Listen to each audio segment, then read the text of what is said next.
Bom dia, queridos irmãos da Igreja Cristã Nova Vida em Olinda. Queridos, vamos continuar nosso estudo bíblico todo domingo, 9h30, onde estamos trazendo para você um panorama bíblico de cada livro da Bíblia. Pedro Gabriel está trazendo o Antigo Testamento, eu estou trazendo o Novo Testamento, e hoje vamos estudar 1 Coríntios.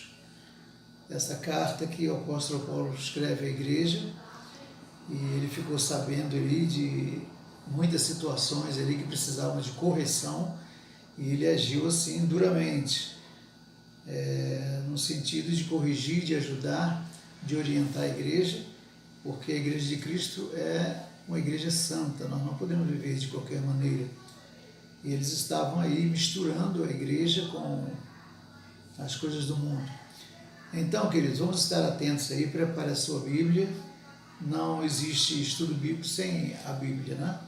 Eu já estou pronto aqui, nós vamos estar aí folheando. Cada capítulo, são 16 capítulos, você já sabe que não há condições de estudarmos versículo por versículo, cada capítulo minuciosamente, mas você lê, você estuda esse livro em 2 horas aí.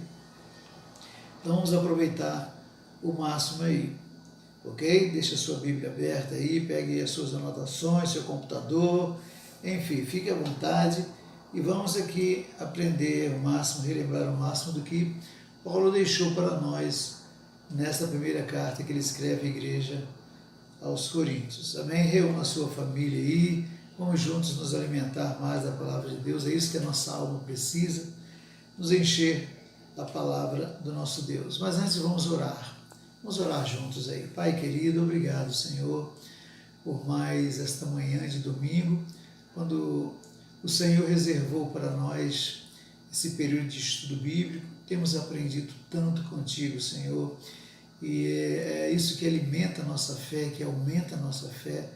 Conhecendo mais a Tua palavra, a Tua vontade, vamos Te conhecer mais e Te servir melhor e viver de modo a Te agradar.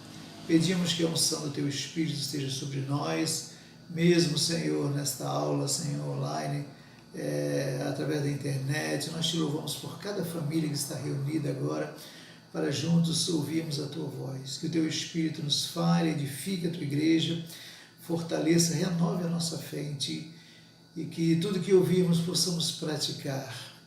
Desde já pedimos perdão pelos nossos pecados, nossos erros, e que a nossa fé cresça, Senhor, para Te adorarmos e para abençoarmos muitas vidas.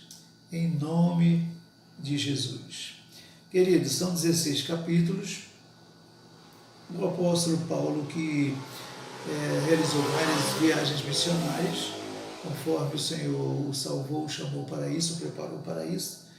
E na segunda viagem missionária, onde ele vai em diversas cidades, ele chega a Corinto, ele passa por Antioquia, Filipos, Derbe, Listra, Éfeso.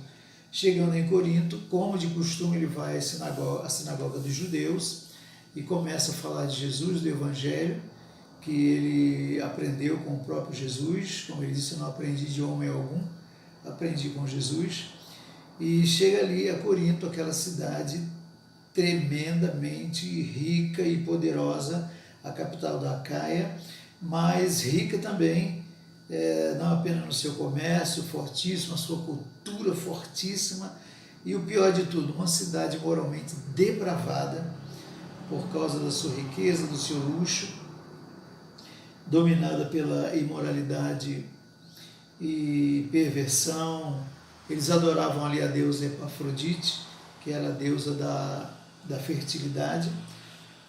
No seu templo, no horário de culto, existiam ali 1000 prostitutas. Elas saíam antes do culto delas, antes de começar, e traziam os comerciantes que chegavam naquele porto ali poderoso em Corinto, naquela cidade rica, traziam homens ali no seu culto, a sua deusa Epafrodite. Ali mesmo existiam imoralidades sexuais, era a maneira deles adorarem o seu Deus. E a cidade vivia assim, de uma maneira livre, em todos os sentidos, entristecendo a Deus.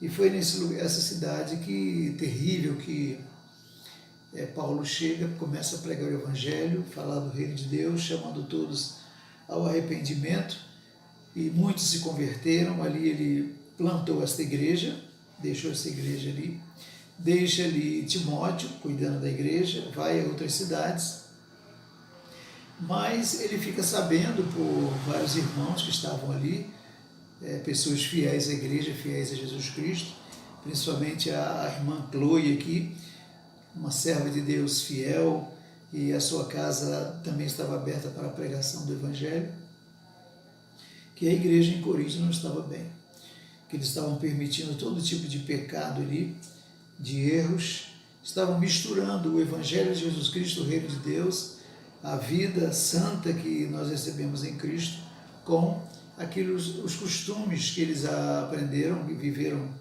antes de conhecer a Cristo, e os novos cristãos, os novos convertidos não estavam nem conseguindo seguir a Cristo. Tamanha era a depravação que estava acontecendo naquela igreja, e não somente depravação por imoralidade sexual, mas desrespeito, enfim, tantos erros. A igreja estava uma verdadeira bagunça. Paulo então escreve essa primeira carta, depois a segunda, para corrigir esses erros. E é sobre isso que nós vamos ver assim rapidamente, não tem como estudar tudo, né? Paulo escreve essa carta, 16 capítulos, e para a gente entender melhor, se você vai estudar essa carta, você pode dividir assim, do capítulo 1 ao 6, ele apresenta aqui uma série de ensinamentos, e depois do capítulo 7 ao 16, do capítulo 1 a 6, ele está corrigindo aqui a maneira que eles estavam vivendo de modo errado. E de 7 a 16, Paulo, antes de chegar a Corinto, ele recebe uma carta deles mesmos, da igreja, da direção da igreja em Corinto, fazendo perguntas, porque a própria liderança estava confusa a respeito de vários assuntos que eles estavam vivendo totalmente errados. Então, na primeira parte, de 1 a 6, Paulo está corrigindo muitos erros, e na segunda parte, de 7 a 16, ele responde a várias dúvidas que eles tinham. Ele começa assim, com muita gratidão, como sempre ele fez. Ele conhecia a igreja de Corinto, que ele mesmo fundou, e ele sabe que aquela era uma igreja fiel, uma igreja que confiava em Jesus, estava seguindo Jesus, o Evangelho, e uma igreja cheia do Espírito Santo, cheia do poder de Deus, que depois perderam a direção do Espírito de Deus. Mas ele começa com gratidão. Ele diz isso aqui no versículo 1 a 4, Paulo, chamado pela vontade de Deus para ser apóstolo de Jesus Cristo, e o irmão Sóstenes, a igreja de Deus que está em Corinto, aos santificados em Cristo Jesus, chamados para ser santos, com todos que em todo lugar invocam o nome de nosso Senhor Jesus Cristo, Senhor deles e nosso. Graça a vós outros e paz da parte de Deus nosso Pai e do Senhor Jesus Cristo. Então ele começa aqui louvando a Deus e abençoando a igreja de Corinto. No versículo 4 ele diz, sempre dou graças a meu Deus a vosso respeito, a propósito da sua graça que vos foi dada em Cristo Jesus, porque em tudo fostes enriquecidos nele, em toda a palavra, em todo o conhecimento, assim como o testemunho de Cristo tem sido confirmado em vocês, de maneira que não vos falte nenhum dom, aguardando vocês a revelação de nosso Senhor Jesus Cristo, o qual também vos confirmará até o fim, para seres irrepreensíveis no dia do nosso Senhor Jesus Cristo. Fiel é Deus pelo qual fostes chamados à comunhão de seu Filho Jesus Cristo, nosso Senhor. Paulo conhecia a igreja de Corinto.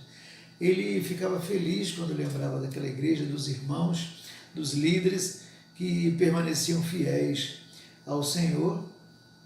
E ele está aqui agradecendo a Deus por isso, pela graça de Deus, pela bondade de Deus sobre a igreja de Corinto, dizendo, olha, vocês receberam todos os dons.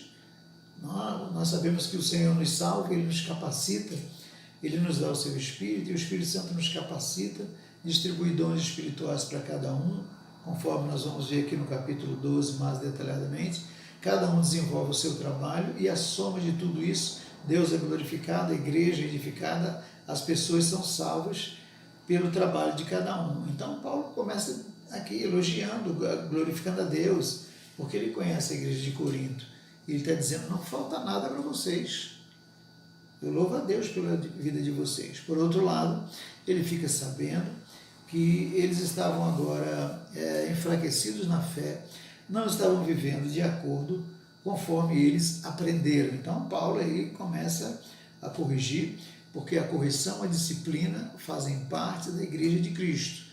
Não apenas louvar a Deus, cultuar, cantar, evangelizar e orar, mas a disciplina também faz parte da igreja de Cristo, porque o nosso Deus é um Deus de ordem, né? Um Deus santo, Deus puro, que não se mistura com o pecado. Pelo contrário, ele nos tirou do mundo, das trevas, do pecado, da escravidão do diabo, do erro, do engano, da mentira, e nos trouxe para o seu reino, que é um reino de santidade.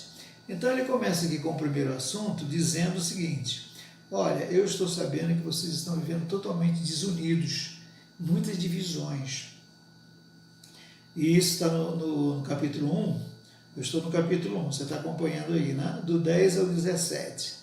Rogo-vos, irmãos, pelo nome de nosso Senhor Jesus Cristo, que faleis todos a mesma coisa, e que não haja entre vocês divisões, antes sejam inteiramente unidos, na mesma disposição mental e no mesmo parecer. Pois, a vosso respeito, meus irmãos, fui informado pelos da casa de Cloe, de que há contenda entre vocês. Refiro-me ao fato de cada um de vocês dizer, eu sou de Apolo, eu de Cefas e eu de Cristo. Acaso Cristo está dividido?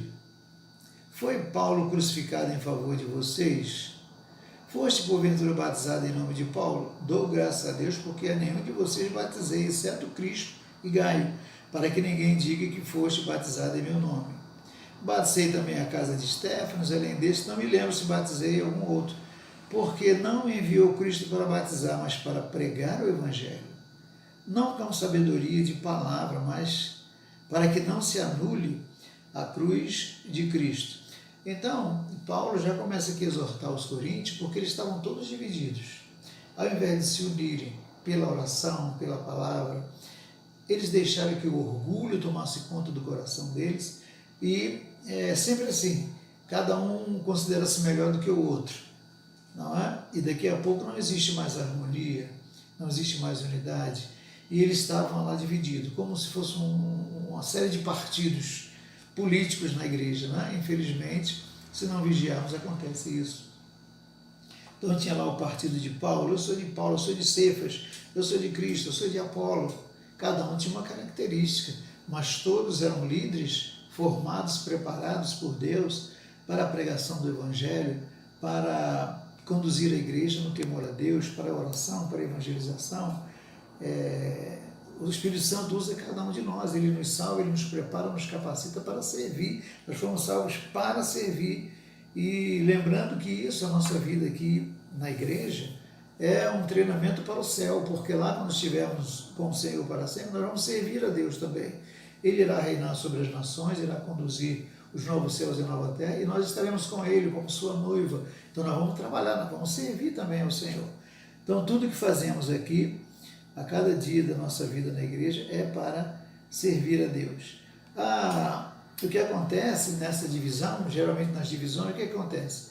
Rebeldia, rebeliões, acontecem as divisões, confusões, fofoca, ninguém se entende, daqui a pouco a igreja está toda dividida, não existe amor, não existe paz, adoração a Deus não existe, fica aquela vida assim fingida, sem segurança, sem amor. Então, Igreja Cristã Nova Vida em Olinda, vamos trabalhar nisso aí. Glória a Deus que nós terminamos agora 40 dias de oração, de jejum, de meditação na Palavra de Deus, e é exatamente para isso, nos humilhar, orar, buscar o nosso Deus, para estarmos unidos, para levar o amor de Jesus às pessoas lá fora, e quando chegarem, encontrar uma igreja unida, santa, pura. Essa é a vida que nós temos que transmitir para aqueles que chegam. Então Paulo está aqui exortando. Eu não sou dono da vida de vocês, Apolo não é dono de vocês, nem Gaio, nem... nós somos instrumentos, somos servos nas mãos de Deus. Conforme ele continua esse ensino, vamos pular aqui para o capítulo 3, de 1 a 9. Ele completa esse ensinamento aí da confusão, das divisões, dos partidos que estavam acontecendo dentro da igreja. Do 1 ao 9 ele diz assim: eu, porém, irmãos, não vos pude falar como espirituais, e sim como a carnais, como a crianças em Cristo. Leite vos dei a beber, não vos dei alimento sólido, porque ainda não podies suportá-lo, nem ainda agora podeis, porque ainda sois carnais. Porquanto, havendo entre vós ciúmes, contendas, não é assim que sois carnais e andais segundo o homem? Quando, pois, alguém diz, eu sou de Apolo, e o outro, eu de Apolo, eu de Paulo, eu de Apolo, não é evidente que vocês andam segundo os homens? Quem é Apolo? Quem é Paulo? Servos por meio de quem vocês creram. E isto conforme o Senhor concedeu a cada um. Eu plantei, Apolo regou, mas o crescimento veio de Deus. De modo que nem o que planta é alguma coisa, nem o que rega, mas Deus que dá o crescimento. Ora, o que planta e o que rega são um, e cada um receberá o seu galardão segundo o seu próprio trabalho.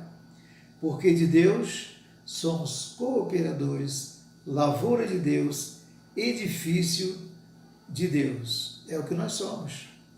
Então, Paulo está repreendendo, chamando a atenção de os coríntios e nós que estamos ouvindo, a Igreja Cristã Nova Vida em Olinda, você que nos acompanha também aí, que acompanha o nosso estudo bíblico pela manhã, Paulo está repreendendo aqui, chamando a atenção como líder da igreja, diz, vocês são carnais, vocês estão vivendo na carne, vocês estão fazendo a vontade de vocês, estão vivendo como vocês viviam no mundo, onde não existe harmonia, paz, unidade, todo mundo quer ser superior, maior do que o outro, conquistar o que pertence a outro, mas no reino de Deus não é assim. O que eu faço foi o Espírito Santo que me deu, o que Paulo faz, o Espírito Santo deu a ele, o que Pedro faz, o que os presbíteros, os diáconos, os líderes, enfim, cada membro do corpo de Cristo, nós temos que estar unidos, não é? Um depende do outro, não é? Um dos exemplos que Paulo dá da igreja de Cristo é o corpo, não é? As mãos, não é? Os braços, as pernas, não é? A cabeça, o tronco, cada um com a sua função, e juntos, cada um fazendo o seu trabalho, o corpo vai crescendo e vai produzindo frutos. Então ele diz, quando não estamos vivendo assim, estamos vivendo na carne, ou seja, na nossa vontade, fazendo a nossa vontade, não a vontade de Deus, porque ele nos salvou e nos colocou como membros do seu corpo, que deve crescer, que deve viver para a glória de Deus e levar o Evangelho àqueles que não o conhecem. Muito bem, passe para o capítulo 4, tá? Estou dando uma corridinha aqui por causa do tempo. 4, de 14 a 21, outro ensinamento. Escuta. Não escrevo estas coisas para vos envergonhar, pelo contrário, para vos admoestar como a filhos meus amados. Por quê? Ainda que tivessem milhares de preceptores em Cristo, não teríeis, contudo, muitos pais, pois eu, pelo Evangelho, vos gerei em Cristo Jesus. Paulo está dizendo, admoesto-vos, portanto, aqui, sejais meus imitadores. Por esta causa vos mandei Timóteo, que é meu filho amado, e fiel no Senhor, o qual vos lembrará os meus caminhos em Cristo Jesus, por toda parte. Ensina em cada igreja.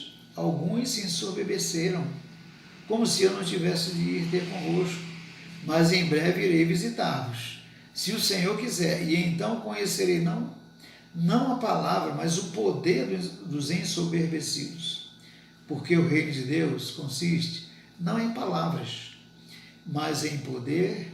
Que preferis?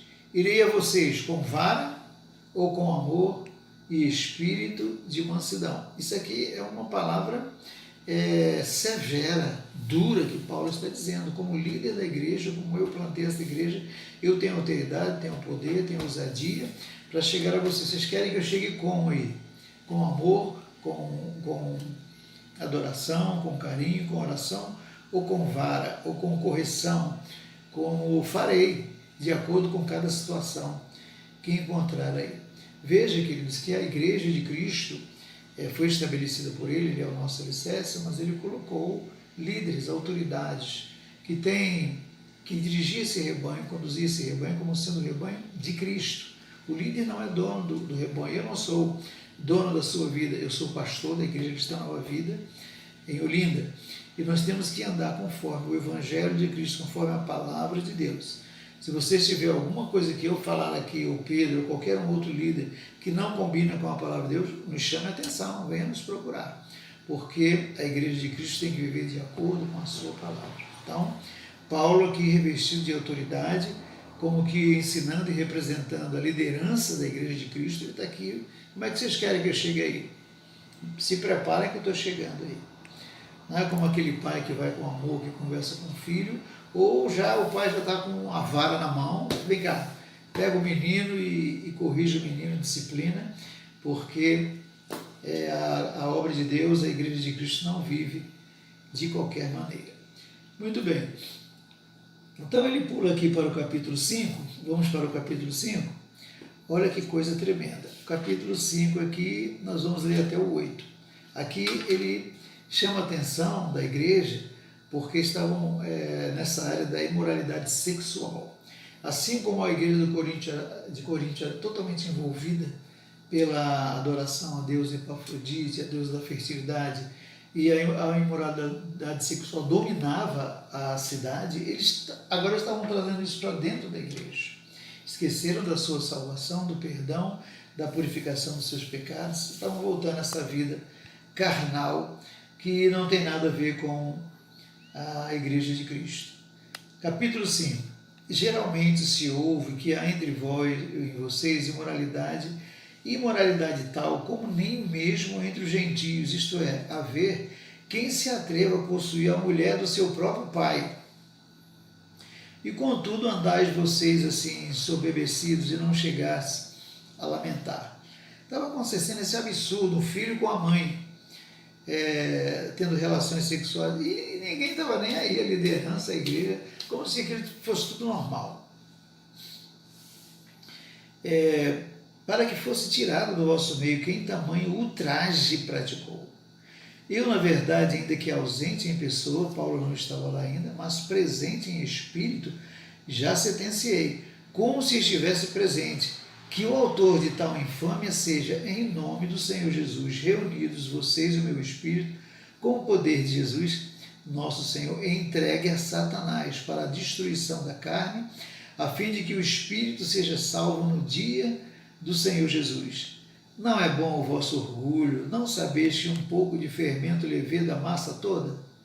Lança fora o velho fermento, para que vocês sejam uma nova massa. Como sois de fato sem fermento, pois também Cristo, nosso Cordeiro Pascal, foi imolado. Por isso, celebremos a festa não com o velho fermento, nem com o fermento da maldade e da malícia, e sim com os asmos da sinceridade e da verdade. Veja, o apóstolo Paulo ficou sabendo que estavam cometendo ali absurdos na área sexual. Eles aprenderam que não é assim.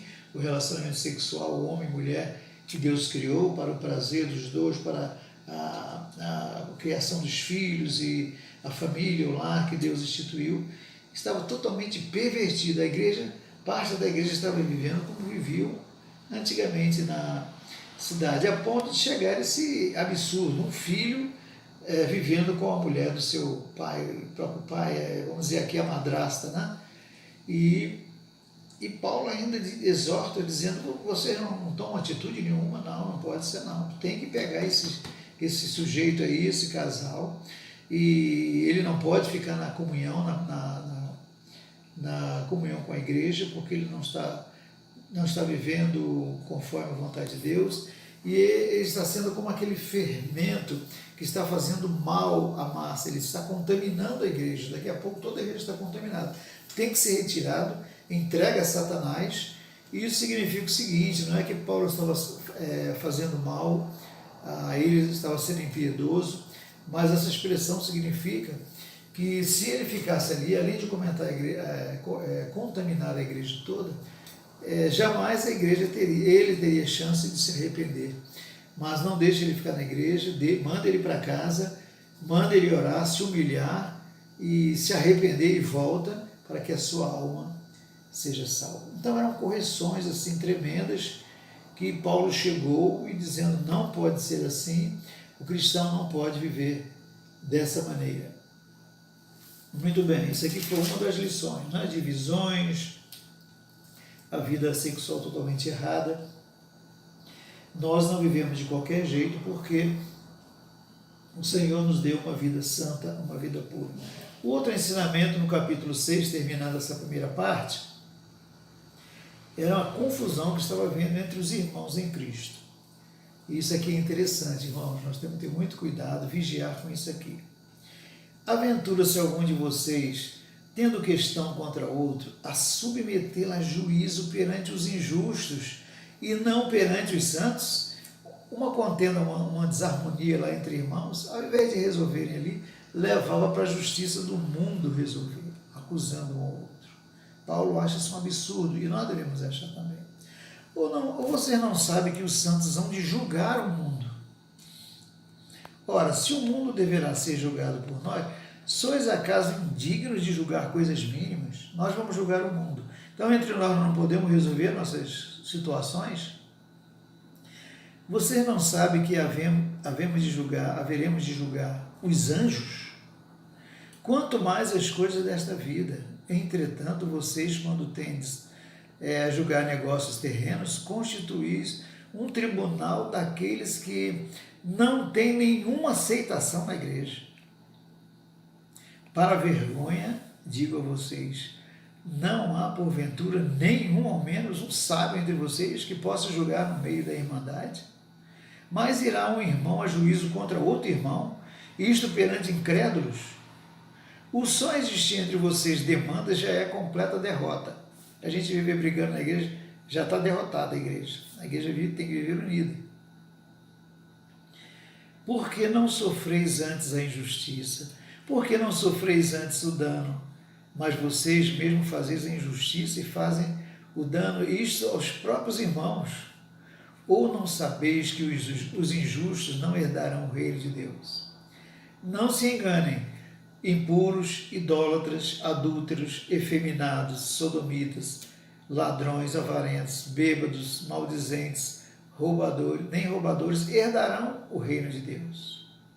Vocês foram assim antes, mas agora vos lavastes, vos santificastes, fostes justificados em nome do Senhor Jesus e no Espírito do nosso Deus. Queridos, eu confesso a você que eu fico triste. Eu já vi algumas vezes o irmão assim, ele vai me pagar, aquele irmão vai me pagar, ele fez isso comigo, ele vai ver, eu vou botar ele na justiça, ele vai ver o que é bom para ele, e depois volta, ganhei a causa, acabei com o irmão. Jesus, onde está o amor de Deus no nosso coração? O apóstolo Paulo condena isso aqui, a palavra de Deus, que não é. Nós somos irmãos, somos o mesmo corpo. Errou, falhou um com o outro, nós vamos ver daqui a pouco como é que nós temos que proceder. Mas, acima de tudo, se Jesus me perdoou, eu tenho que perdoar o meu irmão. Quantas vezes Jesus perguntou a Pedro? 7? 70 vezes 7. Ou seja, sempre. Se Jesus me perdoa sempre, eu tenho que perdoar sempre. Não levar o meu irmão para um julgamento lá no mundo, para os advogados, para as pessoas do mundo condenarem meu irmão, a quem eu sei que Jesus salvou, comprou com o seu sangue. Então, Paulo exorta aqui tremendamente. E ele completa a lista aqui, olha, não é assim de qualquer jeito, não. Muitas pessoas vêm para a igreja, mas não estão vivendo no reino de Deus, nunca nasceram de novo, nunca viram o reino de Deus, nunca entraram no reino de Deus. Estão na igreja, gostam do pastor, brinca, conversa, faz de tudo, mas não conhece Jesus, não sabe o que é o reino de Deus. Paulo está dizendo aqui, quem vive assim nunca herdará o reino de Deus. É muito sério. O cristão não pode viver de qualquer maneira. Para isso, Jesus nos libertou lá do mundo, do pecado, da escravidão do diabo, e Ele mesmo nos transportou para o seu reino. Ele mudou a nossa vida, nos deu uma nova vida. Glória a Deus. Muito bom, não é? Deixa eu só completar esse ensinamento aqui. Você pode perguntar, mas vem cá, a igreja tem autoridade para isso? Tem. Lembra de Mateus, que Jesus ensinou em Mateus 18? Vamos lá, Mateus 18, abra sua Bíblia aí, Mateus 18, o versículo 15 a 20. Eu estou com outra Bíblia aqui, estou meio enrolado. Minha Bíblia é NVI, eu peguei a Genebra e saí correndo, mas vamos lá. 18, de 15 a 20. Jesus ensinou o seguinte sobre esse assunto, fazendo um resumo aqui dessa questão de contenda, de Mateus 18, 15. Encontrou aí? Se teu irmão pecar contra ti, vai arguí-lo entre ti e ele só. Os dois conversam com seu irmão. Se ele te ouvir, ganhaste o teu irmão. Se, porém, não te ouvir, toma ainda contigo uma ou duas pessoas, para que pelo depoimento de 2 ou 3 testemunhas, toda a palavra se estabeleça. E se ele não atender, diz à igreja, e se recusar a ouvir, consideram como gentio e publicano. Em verdade vos digo que tudo que ligardes na terra terá sido ligado nos céus, e tudo que desligardes na terra terá sido desligado no céu. Em verdade vos digo que se dois dentre vós sobre a terra concordarem a respeito de qualquer coisa, e porventura pedir, ser-lhe-á concedida por meu Pai que está nos céus. Porque onde estiverem 2 ou 3 reunidos em meu nome, ali estarei no meio deles. Ou seja, Jesus está dizendo que ele deu à sua igreja autoridade para resolver as questões, as situações que existem entre nós, porque nós temos o Espírito Santo, temos a palavra de Deus, temos a sabedoria de Deus, não tem que ir ao julgamento, ao tribunal dos homens, fazer queixa, prejudicar a vida do irmão. E algo que eu queria lembrar você, que você não esqueça. Por que nós podemos suportar, enfrentar e vencer tudo nesse mundo? Seja a maior traição que você viver neste mundo. Por quê? Primeiro, porque o amor de Deus está em nosso coração, nós vamos perdoar sempre. Segundo, porque a palavra de Deus diz que nós, lá na eternidade, nós teremos o tribunal de Cristo. Todos nós passaremos lá no tribunal de Cristo. Eu vou prestar contas a Deus por aquilo que fiz a você. Você vai prestar contas a Deus pelo que você fez a mim. Lá é que importa, aqui não. Aqui o tribunal dos homens passa. Portanto, queridos, são esses ensinamentos aí na primeira fase que o apóstolo Paulo nos dá. A segunda parte do 7 a 16, eu vou dar uma corridinha aqui também, para a gente terminar, mas veja que a vida do cristão é assim, nós não vivemos de qualquer jeito, porque do contrário nós estaremos voltando à prática, à vida antiga que o Senhor nos libertou. No capítulo 7, você pode ler em casa aí com calma aí, fala sobre o casamento, muitas questões sobre o casamento. Eles perguntaram como é que seria o casamento, exatamente, muitos não sabiam. E Deus une um homem e uma mulher, e ele diz, deixará o homem seu pai e sua mãe, se unirá a sua mulher, e os dois se tornarão uma só carne. Homem e mulher se unem, Deus une, e eles se tornam uma carne, ou seja, uma vida, um caminho só. Eles vão se amar, terão seus filhos, vão criar os seus filhos no temor a Deus, conhecendo a Jesus Cristo, o reino de Deus, onde vai haver o amor do marido, a submissão da esposa, os dois trabalhando, muito esforço, muita fidelidade, respeito, os dois providenciando sustento para a sua casa, que nada falte, acima de tudo, trazendo a presença de Deus para o seu lar, para a sua casa. Basicamente é isso. Quando nós saímos desses princípios que Deus estabeleceu na sua palavra, quando falta o amor, a fidelidade, o respeito, o cuidado um com o outro, o zelo, aí vem o divórcio, vem a separação, vem a dor, vem a perda, os filhos ficam abandonados, sofrendo, vai filho para um lado, filho para o outro, como nós sabemos. Então, Paulo, aqui no capítulo 7, ele dá passo a passo, leia com calma, que eu não tenho tempo para isso agora. Eu dei só uma geral, porque foi Deus quem preparou a família, Deus instituiu a família, e através da família Ele nos dá nossos filhos, nossos netos, que vão viver também da mesma forma, abençoando a muitos. No capítulo 8, 9 e 10, esses 3 capítulos, Paulo dá um ensinamento muito forte para eles, você lê também aí, não tem como tocar nesse assunto aqui, só um finalzinho. Ele fala sobre Muitos deles, devido às suas práticas na cidade de Corinto, como nós falamos no início, uma cidade idólatra, tinha muitos ídolos ali, adoravam muitos ídolos, e a sua adoração totalmente imoral, pervertida. Muitos deles estavam em dúvida, estavam comendo coisas sacrificadas a ídolos, tendo ainda objetos, ídolos em casa, e Paulo ensina que tudo isso tem que ser retirado da nossa vida. Porque quando nós conhecemos a Jesus, nós entendemos que Ele é o Criador dos céus e da terra, do universo, que Ele próprio é o Salvador da nossa vida, Ele mesmo veio para nos ensinar o caminho para o céu, Ele mesmo foi àquela cruz, Ele mesmo morreu em nosso lugar, derramou o seu sangue, ressuscitou, voltou ao Pai, está à direita do Pai, onde Ele intercede por nós. Prometeu que um dia irá voltar para nos buscar e estaremos para sempre com Ele. Então, meu querido irmão, tudo que aconteceu no passado, na nossa vida, aquela vida de idolatria, as imagens, comendo coisas sacrificadas aos ídolos, carne, aquelas festas culturais, tudo que pertence a esse mundo não pertence mais à nossa vida, à igreja de Cristo, tem que ser retirado da nossa vida. Muitas vezes a igreja confunde a sua vida de fé com a cultura deste mundo e daqui a pouco está perdendo a sua fé, porque ninguém pode servir a Deus e a este mundo, ninguém pode adorar as coisas desse mundo e adorar a Deus.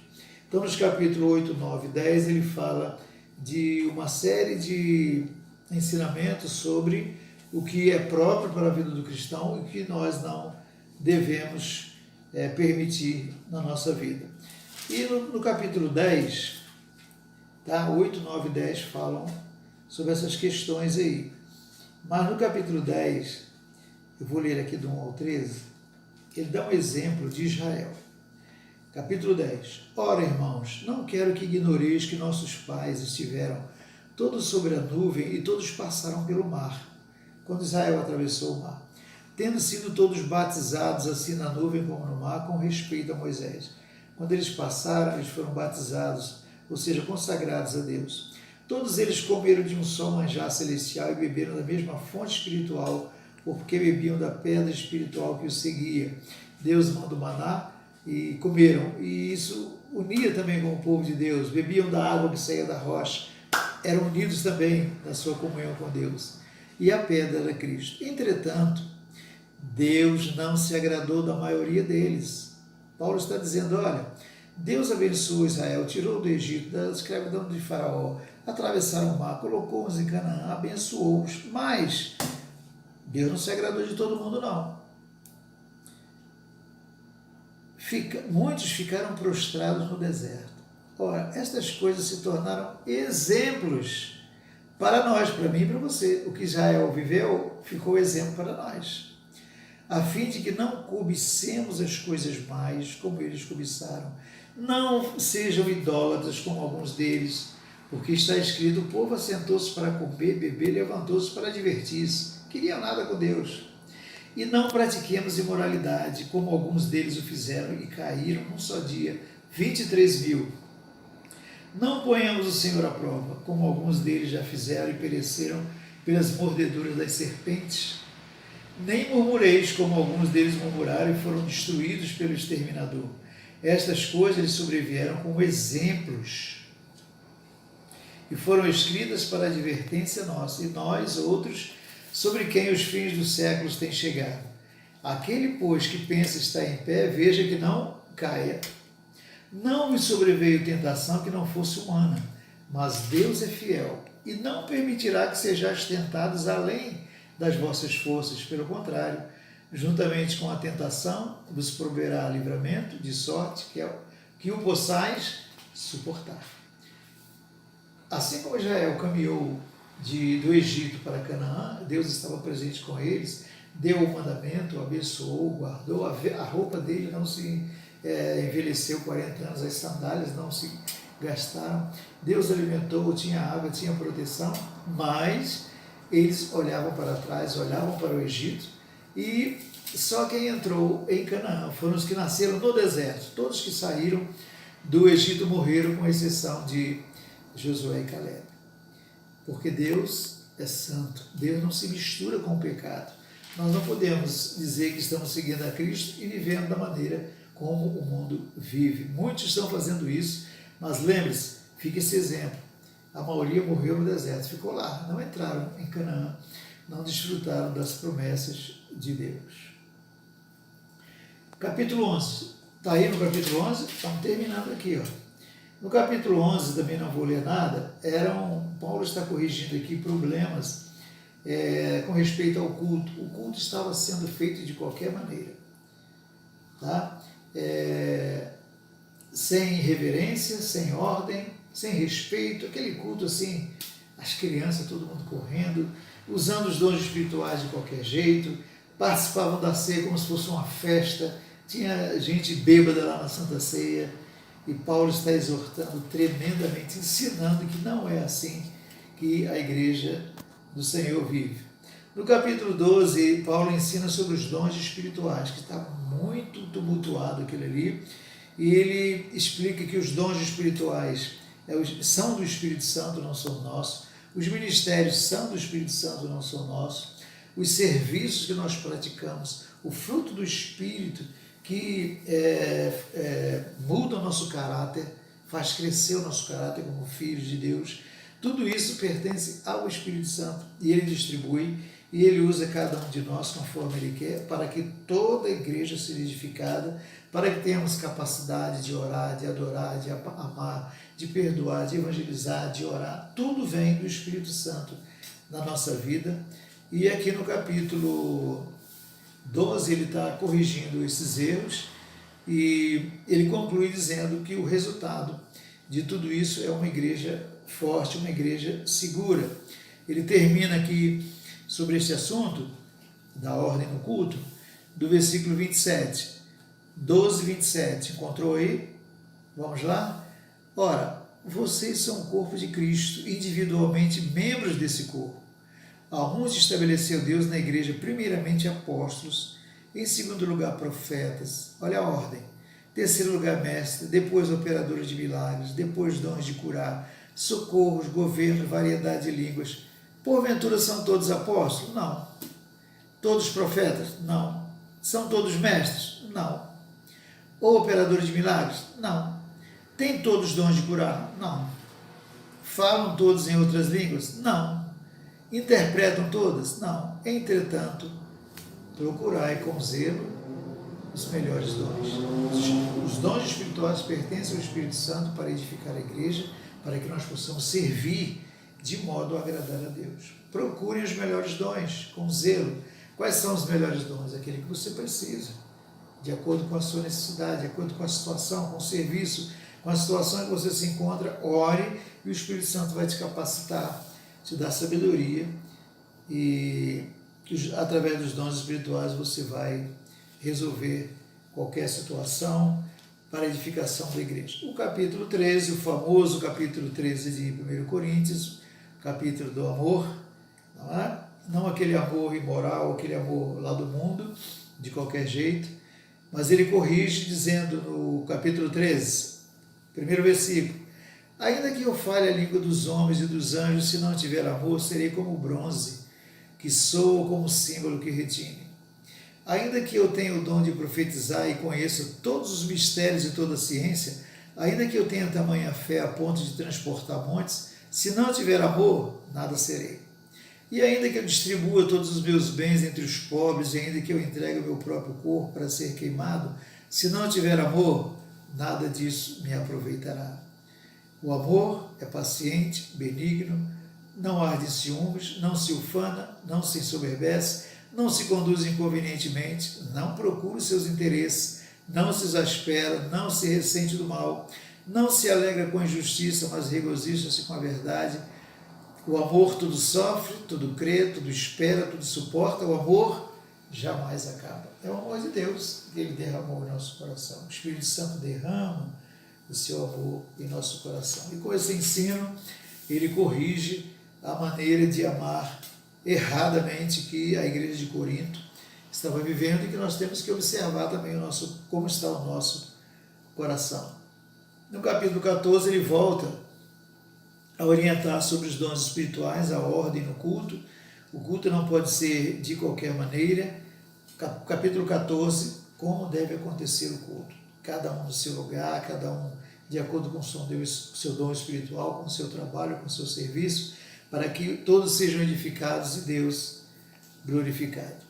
Capítulo 15, esse capítulo tremendo que o povo de Deus ama, que fala sobre a ressurreição de Cristo. Essa é a nossa vitória. Jesus veio a esse mundo, Jesus morreu naquela cruz, Jesus ressuscitou, ficou 40 dias aqui para provar que Ele é Deus, para que relembrasse aos discípulos as suas promessas se cumpriram nele, voltou ao Pai e está à direita do Pai, conquistou toda a vitória por nós. De maneiras, querido, que no capítulo 15 aqui, Paulo está trazendo esse ensinamento tremendo. Leia 1 Coríntios 15 todo aqui, que fala da ressurreição de Cristo, que é a nossa esperança. E ele termina dizendo assim sobre esse assunto: isto afirma, irmãos, que carne e sangue não podem herdar o reino de Deus, nem a corrupção herdar a incorrupção. Eis que vos digo um mistério: nem todos dormiremos, mas transformados seremos todos. No momento, no abrir e fechar de olhos, ao ressoar da última trombeta, a trombeta soará, os mortos ressuscitarão incorruptíveis e nós seremos transformados. Porque é necessário que este corpo corruptível se revista da incorruptibilidade e que o corpo mortal se revista da imortalidade. E quando este corpo corruptível se revestir da incorruptibilidade e o que é mortal se revestir da imortalidade, então se cumprirá a palavra que está escrita: tragada foi a morte pela vitória. Onde está a morte, a tua vitória? Onde está a morte, o teu aguilhão? O aguilhão da morte é o pecado, e a força do pecado é a lei. Graças a Deus, que nos dá a vitória por intermédio de nosso Senhor Jesus Cristo. Portanto, meus amados irmãos, sede firmes, inabaláveis e sempre abundantes na obra do Senhor, sabendo que no Senhor o seu trabalho não é em vão. Capítulo 15, o apóstolo Paulo nos ensina claramente como será a nossa ressurreição. Um dia, quando Jesus voltará e nos levará para estar com Ele para sempre. E nós temos certeza que isso não vai demorar, não. Esteja firme na presença de Deus. Queridos, capítulo 16 terminando, Paulo faz um resumo aqui, ele traz outros ensinamentos, ele dá aqui ensinamentos sobre a coleta, como cada igreja deve realizar a coleta para manter a obra de Deus, para que nada falte da obra de Deus, a vigilância, viver vigilante, a fé em Jesus Cristo. E ele termina com a sua saudação, do versículo 19 a 21. Ele diz assim: as igrejas da Ásia vos saúdam. No Senhor, muitos vos saúdam, Áquila e Priscila, e bem assim a igreja que está na casa deles. Todos os irmãos vos saúdam. Saudai-vos uns aos outros com ósculo santo. A saudação escrevo eu, Paulo, de próprio punho. Se alguém não ama o Senhor, seja anátema. Maranata, a graça do Senhor Jesus seja convosco. O meu amor seja com todos vocês em Cristo Jesus. E assim, Paulo termina aqui a sua primeira carta aos Coríntios, onde ele corrige severamente a maneira como eles estavam vivendo. Teremos a segunda carta, que ele escreve também da mesma forma, ensinando, corrigindo, trazendo edificação, maturidade para a igreja que estava em Coríntios. Isso será em uma próxima ocasião. Ok, queridos? Vamos continuar firmes, estudando a Palavra de Deus todos os domingos, 9h30, tá? Lembrando a você que hoje à noite, 18 horas, lá no templo, culto presencial. Leve a sua máscara, não esqueça. Todos estarão lá prontos para te receber, com toda a higiene possível. Vamos adorar, glorificar e louvar o nosso Deus. E na terça-feira, 20 horas, temos a nossa reunião de oração. Participe, ligue para nós, qualquer orientação que você precisar. Que Deus abençoe a sua vida, rica e abundantemente. Que você tenha aí uma próxima semana cheia da presença de Deus. E que o amor de Deus, nosso Pai, a graça do Senhor Jesus Cristo, a comunhão e a unção do Espírito Santo permaneça sobre a tua vida, sobre a tua família, sobre a igreja do Senhor, hoje e sempre, em nome de Jesus. Que Deus abençoe a todos.